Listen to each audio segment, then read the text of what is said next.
Ang mabuting balita ng Panginoon, ayon kay San Juan.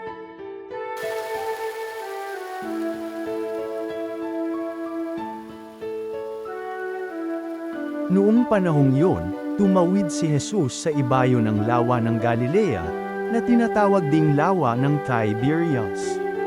Sinundan siya ng napakaraming tao sapagkat nakita nila ang mga kababalaghang ginawa niya sa pagpapagaling sa mga may sakit. Umahon si Jesus sa burol kasama ang kanyang mga alagad at naupo roon. Malapit na noon ang pista ng Pasko ng mga Hudyo. Tumanaw si Jesus, at nakita niyang dumarating ang napakaraming tao. Tinanong niya si Felipe, "Saan tayo bibili ng tinapay upang makakain ang mga taong ito?" Sinabi niya ito para subukin si Felipe, sapagkat alam ni Jesus ang kanyang gagawin. Sumagot si Felipe, "Kahit na po halagang 200 dinaryong tinapay ang bilhin ay di sasapat para makakain ng tigkakaunti ang mga tao." Sinabi ng isa sa kanyang mga alagad, si Andres na kapatid ni Simon Pedro, "Mayroon po ritong isang batang lalaki na may dalang 5 tinapay na sebada at 2 isda.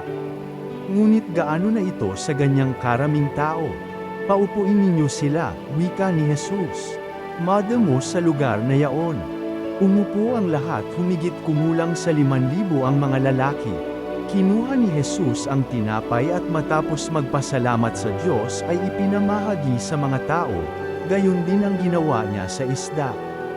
Binigyan ng lahat hanggat gusto nila.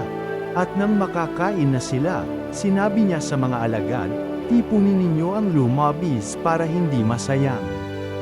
Gayon nga ang ginawa nila, at nakapuno sila ng 12 bakul. Nang makita ng mga tao ang kababalaghang ginawa ni Jesus, sinabi nila, "Tunay na ito ang propetang paririto sa sanlibutan." Nahalata ni Jesus na lalapit ang mga tao at pilit siyang kukunin upang gawing hari, kaya muli siyang umalis na mag-isa patungo sa kaburulan.